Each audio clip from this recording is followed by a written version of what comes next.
বন্ধুসকল কি কৰিছে ভালে আছে আপোনালোকে মই ভালে আছো মই বৰ্তমান চেন্নাইত আছো মই বনাইছো এয়া হল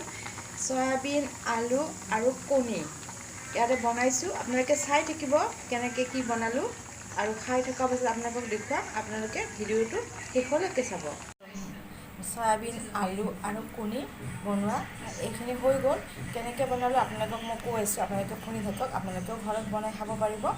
একদম সহজ সয়াবিনখিনি বইল কৰি লৈছোঁ গৰম পানীত বইল কৰি তাক ধুনীয়াকৈ মুঠি লৈছোঁ মুঠি লৈ তাত পানীখিনি পেলাই দিছোঁ দি পেলাই কণীকেইটা বইল কৰি লৈছোঁ সৰু সৰুকৈ টুকুৰা টুকুৰি আলু কৰি কাটিছোঁ কাটি পেলাই বইল কণীকেইটা অলপ তেলত অলপ ফ্ৰাই কৰি লৈছোঁ ফ্ৰাই কৰি নমাই থৈ তাৰপিছত আৰু সয়াবিনখিনি তেলেৰে ভাজি লৈছোঁ অলপ ভাজি লৈ পেলাই অলপমান মছলা দিছোঁ জিৰা অলপমান তাৰ লগত অলপ জলকীয়াৰ গুড়ি দিছোঁ দি পেলাই তাক ভাজি তেলতে ভাজি এনেকৈ কণীকেইটা আৰু সয়াবিনখিনি আলুখিনি ভাজি অলপ নিমখ অলপ ৰংগুড়া দি যিমানখিনি লাগিব তৰকাৰীখিনিত সিমানখিনি দি পেলাই লৰাই দি পেলাই ঢাকনি মাৰি দিছোঁ ঢাকনি মাৰি দিয়াৰ পিছত দুবাৰ তিনিবাৰ লৰাই দিলোঁ দিয়াৰ পিছত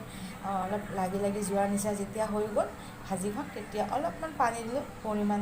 চাই যিখিনি বস্তু বনাইছোঁ তাৰ পৰিমাণ চাই তাৰপিছত মই 10 মিনিটমান ৰাখি থৈছোঁ গেছটো কমাই অলপ ৰখাই দি পেলাই যেতিয়া হৈ গৈছে অলপ মানে শুকান হৈ যোৱাৰ পিছত মই